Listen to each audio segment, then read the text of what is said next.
मित्रों, जैसा कि आज हम सभी लोग यहाँ पर उपस्थित हुए हैं और आज इस YouTube चैनल पर गुण संधि को लेकर हम यहाँ पर आए हुए हैं। तो जैसा कि दीर्घ संधि कल आपने पढ़ा था, उसका सूत्र था अका सवर्णी दीर्घ, अर्थात अक प्रत्याहार के बाद अगर अक प्रत्याहार का वर्ण आए तो दोनों मिलकर क्या हो जाते थे, दीर्घ हो जाते थे। यह पिछले वीडियो में आपने पढ़ा होगा, देखा भी होगा। जैसे आप आज यहाँ पर हम लेकर उपस्थित हुए हैं गुण संधि। गुण संधि का सूत्र पूछ सकता है, जिससे दीर्घ संधि का सूत्र पूछे आपसे पेपर में तो उसका है अका सवर्णी दीर्घ। ऐसे ही गुण संधि का भी सूत्र है। क्या सूत्र है? आदिगुण। आदिगुण सूत्र कहता है कि अगर अवर्ण ह्रस्व या दीर्घ हो, अवर्ण ह्रस्व या दीर्घ हो, उसके बाद ई उ री और री आ रहा है तो दोनों के स्थान पर ए ओ अर और अल हो जाता है। क्या कह रहा है कि अगर अवर्ण अ और या आ के बाद, अ या आ के बाद क्या है, ई आए तो इस दोनों के स्थान पे क्या हो जाता है, ए हो जाता है। अ या आ के बाद ई रहे तो दोनों के स्थान पे क्या हो जाता है, ए हो जाता है। फिर क्या कर रहा है, अ या आ रहे, इसके बाद क्या है, उ आए तो दोनों के स्थान पे क्या हो जाता है, ओ हो जाता है। फिर क्या कर रहा है, अ या आ के बाद क्या रहे, री रहे तो दोनों के स्थान क्या होता है, अर हो जाता है। और क्या है, अ या आ के बाद क्या आए, री आए तो दोनों के स्थान क्या हो जाता है, अल हो जाता है। यही इसकी पहचान है। किसकी पहचान है? आपका गुण संधि का। और दीर्घ संधि का क्या पहचान था? अ के बाद अ आए अर्थात समान स्वर आए तो, समान स्वर आए तो यह भी स्वर संधि के अंतर्गत है, क्योंकि यह भी स्वर संधि के अंतर्गत है, क्योंकि अ आ ई उ री क्या है, सब स्वर है। तो स्वर संधि के अंतर्गत कौन संधि है? यह गुण संधि है। क्यों दीर्घ संधि नहीं है? क्योंकि दीर्घ संधि का सूत्र है अका सवर्णी दीर्घ, अर्थात समान स्वर आए तो। अगर समान स्वर आ रहा है तो दीर्घ संधि हो जाती है। अगर समान स्वर नहीं आ रहा है तो क्या कर रहा है कि आ या आ के बाद ई आए तो ए हो जाता है, अ या आ के बाद उ आए तो ओ हो जाता है, आ के बाद री आए तो अल हो जाता है, और अ या आ के बाद क्या है, री आए तो अल हो जाता है। तो मित्रों यहाँ पर एक छोटी सी बात आपको बता दें कि ए ही क्यों हो जाता है। लोग कहते हैं ना कि अ या अ आए मिलकर के बराबर अगर ई आ रहा है तो यह मिलकर ए हो जाता है। ए क्यों हो जाता है? ओ भी हो सकता है, आई भी हो सकता है, औ भी हो सकता है। ए ही क्यों होता है? क्यों? क्योंकि आप उच्चारण स्थान पढ़े होंगे, उच्चारण स्थान पढ़े होंगे। तो उच्चारण स्थान पढ़े होंगे तो क्या था, अ का मान अ प्लस क्या ई, अ प्लस ई मिलकर क्या हो रहा है, ए हो रहा है। क्यों ए हो रहा है? हम आपसे प्रश्न कर रहे हैं, ए क्यों हो रहा है? कुछ भी और लिख सकते थे, यहाँ पर ए लिख सकते थे, क्या पर यहाँ पर आ लिख सकते थे, यहाँ पर ई लिख सकते थे। ए क्यों हो रहा है? क्यों? क्योंकि उच्चारण स्थान आप पढ़े होंगे। उच्चारण स्थान क्या था? इसका उच्चारण स्थान, इसका उच्चारण स्थान है ना, इसका भी उच्चारण स्थान है, इसका भी उच्चारण स्थान है। इसका उच्चारण स्थान क्या है? कंठ है ना। अपूर्व विसर्जनीय नाम कंठ अर्थात अ था। उच्चारण स्थान इसका क्या था? कंठ, कंठ है। इसका ई का उच्चारण स्थान क्या है? ईचु ऐसा नाम तालु। क्या है इसका उच्चारण स्थान? क्या है? तालु है। क्या है? तालु। अर्थात कंठ और तालु, कंठ और तालु को मिला लीजिए, क्या आ जाएगा? कंठ और तालु से उच्चारित होने वाले वर्ण क्या है? ए है। क्या था? ए दैतो कंठ तालु, ए दैतो कंठ तालु, अर्थात कंठ और तालु से मिलकर, कंठ और तालु से मिलकर जो वर्ण बनेंगे वही होगा, ए होगा। तभी यहाँ पर अ प्लस ई बराबर ए ही होता है। इसलिए होता क्यों होता है? अ का उच्चारण स्थान कंठ हो गया, ई का उच्चारण स्थान तालु हो गया, अर्थात क्या हो गया? कंठ और तालु। तो कंठ और तालु से जो वर्ण उच्चरित होंगे, जो स्वर उच्चरित होंगे वही तो यहाँ पर होगा, वही तो ए होगा, ऐसे नहीं। इसीलिए सब सिस्टमैटिक ढंग से है, सिस्टम से है। अपने मन तो नहीं कि जो इच्छा किया अ प्लस उ बराबर ओ कर दिए, अ प्लस ई बराबर ए कर दिए, नहीं। इसलिए क्योंकि अ का उच्चारण स्थान कंठ है तो ई का उच्चारण स्थान क्या है? तालु है। तो क्या हो गया, कंठ और तालु। कंठ और तालु मिला लिया जाए, कंठ और तालु से जो वर्ण उच्चारित होते हैं, जो स्वर उच्चारित होते हैं, तो वही हो जाएगा आपका। इसलिए हो गया है अ प्लस ई बराबर क्या हो गया है, ए हो गया। ठीक, ऐसे ही क्या है, पहले ये देख लीजिए आप लोग, उसके बाद बताते हैं कैसे इसका बहुत सिंपल तरीके से आप पहचान कर सकते हैं कि गुण संधि क्या है। गुण संधि का और आसानी से पहचान कर सकते हैं। फिर क्या है, अ प्लस उ बराबर ओ कह देते हैं। तो यहाँ ओ क्यों कह दिए, यहाँ भी ए कह सकते थे या ई कह सकते थे, ओ ही क्यों कहे, क्योंकि इसके पीछे भी कुछ न कुछ तार्किक बातें हैं। क्या तार्किक बातें हैं, तो यहाँ हम देख लेते हैं। क्या करा, अ और क्या करा, उ। अ प्लस उ बराबर मिलकर क्या बता रहा है, ओ बता रहा है। कैसे वो बता रहा है, तो पुनः फिर देखिए, क्या देखेंगे आप, उच्चारण स्थान देखेंगे। उच्चारण स्थान क्या है, अ का उच्चारण स्थान क्या आपने बताया, कंठ। क्या बताया आपने, कंठ। उ का उच्चारण स्थान क्या है, उपु पद्यमनिया नाम ओष्ठ है ना, उपु पद्यमनिया नाम ओष्ठ, अर्थात इसका क्या हो गया, ओष्ठ है ना। तो ओष्ठ हो गया, अर्थात क्या हो गया, कंठ ओष्ठ। ओदैतो कंठोष्ठ, ओदैतो कंठोष्ठ, अर्थात तब इसीलिए इसका उच्चारण है अ प्लस उ बराबर मिलकर इसलिए क्या हो गया, ओ हो गया है। कैसे हो गया, यहाँ देखिए कैसे हो गया, कंठ, कंठ और उ का उच्चारण स्थान क्या है, ओष्ठ है ना, कंठ ओष्ठ अर्थात कंठ प्लस ओष्ठ। तो कंठ और ओष्ठ से उच्चारित होने वाले स्वर क्या है, ओ है, इसलिए कंठ क्या नाम है, अ प्लस उ बराबर मिलकर ओ।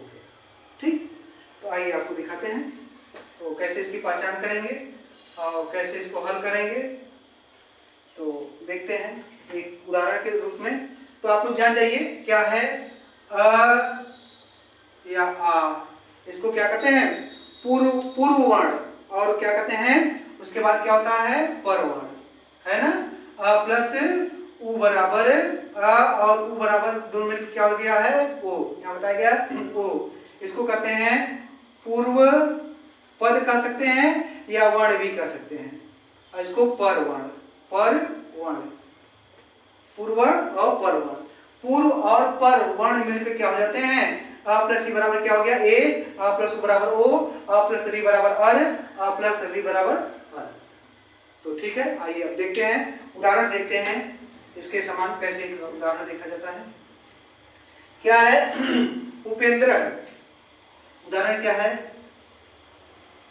किसका उदाहरण है, यह है गुण संधि का। क्या है, उपेंद्र है। बहुत सिंपल है, बहुत अच्छे तरीके से परीक्षा में बहुत अच्छे तरीके से आप पहचान सकते हैं कि इसमें कौन सी संधि है, बहुत सिंपल तरीका है। तो क्या है, उपेंद्र है। उपेंद्र का सर्वप्रथम हम क्या करते हैं, यह संधि है, यह संधि है, इसका हम क्या करते हैं, संधि विच्छेद करते हैं। कहा जाता है कि संधि की पहचान कैसे हो सकती है, संधि की पहचान जब तक हम संधि विच्छेद नहीं करते हैं, मतलब ट्रिक के माध्यम से बता दिया जाता है कि यह गुण संधि है, दीर्घ संधि है, वृद्धि संधि है, याद संधि है, यण संधि है, कौन सी संधि है, ट्रिक के माध्यम से आप पकड़ सकते हैं।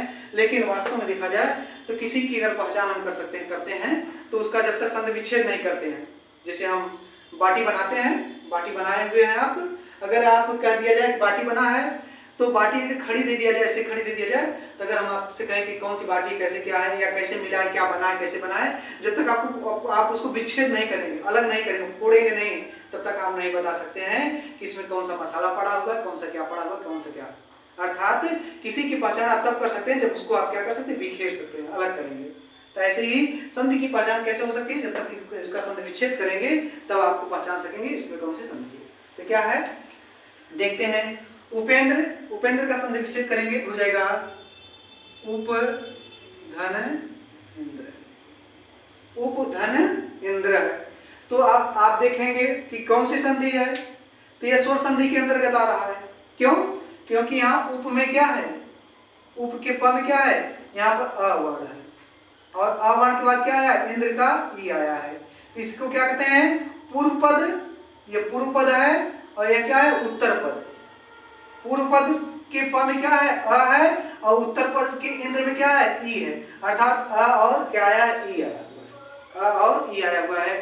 तो आपके मन में होगा अ ई आया अर्थात स्वर आया है, स्वर व्यंजन नहीं आया है, स्वर विसर्ग नहीं आया है, व्यंजन नहीं आया है। तो यह कौन सी संधि है, स्वर संधि के अंतर्गत है। स्वर संधि आपके मन में आ जाएगा, ठीक है, सही बात है, स्वर संधि के अंतर्गत आएगा। लेकिन स्वर संधि में कौन सी संधि है, यह भी हमको देखना है। तो आप दीर्घ संधि पढ़े हैं, तो दीर्घ संधि में क्या था, समान वर्ण आए। अगर समान वर्ण आ रहा है तो दीर्घ संधि हो जाएगी। तो हम देखेंगे समान स्वर है, तो देख रहे हैं अ है, अ के बाद क्या है, ई है, अर्थात असमान स्वर है, समान स्वर नहीं है। तो क्या है यहाँ पर अ प्लस ये है, ये कौन सी संधि हो रही है, आपका गुण संधि। कौन संधि है, गुण संधि। तो क्या कहेंगे, आपका बना उपधन इंद्र है, उप में क्या है, अ है, अ के बाद क्या है, ई है, तो आपका बन गया आपका यहाँ से उप के प से अ बाहर आया, उप के प से क्या आया, बाहर अ आया, और ई इंद्र से क्या आया, ई बाहर आया। तो अ प्लस ई मिलकर क्या हो गया, ए हो गया। यहाँ आप देखे हैं अ प्लस ई मिलकर क्या हो गया, ए हो गया। तो बचा क्या आपका, उप प के नीचे हलन। क्यों हलन, क्योंकि इसमें से स्वर क्या हो, इस पर व्यंजन में से स्वर बाहर आ गया है। तो क्या हो गया, उप धन ए प्लस द्र। द्र कैसे, क्योंकि ई क्या ना होगा, बाहर हो गया है, आ प्लस ई मिल क्या हो गया, ए हो गया है, इसलिए क्या बचा, द्र। तब इसको संयोग कर दीजिए, क्या हो जाएगा, उ, ए की मात्रा आ जाएगी पे पर, और प पर हो जाएगा उपेंद्र।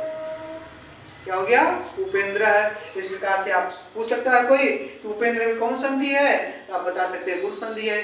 कैसे गुण संधि है, तो बता सकते हैं उप के प का अ और इंद्र के ई का ई, अर्थात अ प्लस ई मिलकर क्या हो गया, ए बन गया, ए बन गया। इसको हम फिर बचा क्या, उप धन ए प्लस द्र, इसको संयोग कर दिए, ये बन गया हमारा, क्या बन गया, उपेंद्र। ठीक, अगला उदाहरण देखते हैं। फिर है हितोपदेश। अगला उदाहरण क्या है, हितोपदेश। हितोपदेश अगला उदाहरण आपका है हितोपदेश। बहुत सिंपल तरीका, ट्रिक बताएंगे आप लोगों को। क्या है, हितोपदेश, अर्थात इसका संधि विच्छेद करेंगे, क्या हो जाएगा, हित प्लस उपदेश। हित प्लस उपदेश हो गया आपका, हित प्लस उपदेश। अब यहाँ क्या बचा, कैसे ओ की मात्रा आई, तो देखिए हित में त में क्या है, हित त, पढ़िए त पढ़ रहे हैं, त के साथ स्वर के साथ क्या आ रहा है, अरे व्यंजन के साथ क्या आ रहा है, स्वर आ रहा है। तो त में क्या है, अ है, तो यहाँ से क्या निकल गया, अ निकल गया बाहर, यहाँ से क्या निकला, अ बाहर निकला, अ हो गया, इधर से क्या निकला, उपदेश में से क्या निकला, उ निकला। तो अ प्लस उ बराबर मिलकर क्या हो गया, ओ हो गया। ऊपर देखिए अ प्लस उ बराबर क्या हुआ है, ओ आया हुआ है। तो बचा आपका क्या, हित हलन प्लस ओ प्लस पदेश। क्या होगा, हित प्लस ओ प्लस पदेश। तो कैसे पदेशा बचा, इधर से उ और अ मिलके क्या हुआ, ओ बन गया है, अर्थात उ समाप्त हो गया, उ का अस्तित्व यहाँ से हट गया है। तो यहाँ शेष बचा क्या, पदेश बचा। यहाँ क्या बचा, हित, हित के पैर के नीचे क्या हो गया, हलंत हो गया, क्योंकि शुद्ध व्यंजन हो गया। तब इसको संयोग कर दीजिए, क्या हो गया आपका, ही, तब ओ की मात्रा आ गई, ही तो पदेश। क्या हो गया आपका, ही तो पदेश। फिर अगला क्या है आपका, है आपका है देवर्षि। इसको मिटा दे रहे हैं, आगे देखिए क्या है, देवर्षि है आपका देवर्षि। देवर्षि यहाँ पर क्या करते हैं, इसका भी संधि विच्छेद कर देंगे, क्या हो जाएगा, देव प्लस ऋषि। देव प्लस ऋषि, देव में क्या है, वह में क्या है, अ है, अ के बाद क्या आया है, री आया है ना, अ के बाद क्या आया है, री आया, देखिए कहाँ आप है, अ के बाद देखिए, अ के बाद क्या है, री आया, क्या हो जाएगा, अर हो जाएगा। क्या हो जाएगा, अ और री मिलकर क्या हो जाएगा, अर हो जाएगा। ये क्या हो जाएगा, अर, नीचे हलंत रहेगा, नीचे अर हो जाएगा। तो बचा क्या यहाँ पर, यहाँ बचा देव, देव प्लस अर प्लस ऋषि। क्या बचा, ऋषि हो जाएगा। देव आगे किसमें मिल जाएगा, वह मिल जाएगा, तो हो जाएगा देव, वह हो गया, क्योंकि किससे मिला, वह से मिला, और ये क्या है, आधा रहा है, उड़न तो आ रहा है, ये कहाँ चला जाएगा, तो ये हो जाएगा देवर, देवर्षि, देवधन ऋषि जो है वो क्या हो जाएगा, देवर्षि हो जाएगा, आपका देवर्षि हो जाएगा, क्योंकि अ प्लस री मिलकर क्या बना है, अर बना है। तो यहाँ आपका क्या बच जाएगा, यहाँ सिर्फ बच जाएगा ऋषि नहीं बचेगा, यहाँ क्या बचेगा आपका देव प्लस अर प्लस सी बचेगा, क्योंकि अ और री मिलकर क्या हो गया, अर हो गया है, तभी आपका क्या हो गया, देवर्षि। ऐसे ही एक उदाहरण देखिए, तवल लकार है, दूसरा देखिए क्या है, तवल लकार है आपका, तवल लकार है, इसका संधि विच्छेद करेंगे तो हो जाएगा तव धन लृकार है, लृकार क्या हो जाएगा, तव धन लृकार, बहुत महत्वपूर्ण है देवर्षि का भी और तवल लिकार का, क्योंकि यह पेपर में पूछता है। तो यह क्या हो गया, तव धन लृकार है, तव के व में क्या है, अ है, क्या है यहाँ पर अ है, अ वर्ण के बाद क्या आया हुआ है, लृ आया है ना, अ वर्ण के बाद क्या है, लृ आया, तो क्या हो जाएगा, दोनों मिलकर क्या हो जाएगा, अल हो जाएगा, क्या हो जाएगा, अल हो गया, क्या हो गया, अल हो गया। तो बचा क्या आपका, तव प्लस अल प्लस कार, क्या बचा, यहाँ क्या बचेगा, कार बचेगा, क्यों, क्योंकि यहाँ का री क्या नाम, री क्या हो गया है, बाहर निकल गया है, तो ये अ और री क्या बन गया, अल बन गया, तब इसको संयोग करिए क्या हो जाएगा, त आकर व मिल जाएगा, व ये क्या है, आधा तवल, क्या हो गया, कार, क्या हो गया, तवल लकार। इस प्रकार से आप बता सकते हैं कि इसमें क्या नाम है, गुण संधि है। अब गुण संधि का एक छोटा सा फार्मूला या ट्रिक कहिए, इसी के आधार पर आप कई उदाहरण बनाइएगा, लिखिएगा और हल करिएगा। 10-20 उदाहरण हल करेंगे तो आपको गुण संधि से आने वाले कोई भी सूत्र जो रहेंगे वह आसानी के साथ आपको हल हो जाएगा। देखिए क्या है, उदाहरण बता रहे हैं, सुरेश, गणेश, महेश, है ना, क्या है, सुरेश, गणेश, महेश, कमलेश, कमलेश, फिर क्या है, महोत्सव, महोत्सव, ध्यान से आप लोग देखते रहिए, महोत्सव, गंगोदय, गंगोदय, गंगोदय, और क्या है आपका, परोपदेश, परोपदेश, फिर क्या है आपका, महर्षि, महर्षि, देवर्षि, देवर्षि, और आपका है सप्तर्षि, सप्तर्षि, फिर क्या है आपका, तवल लकार है,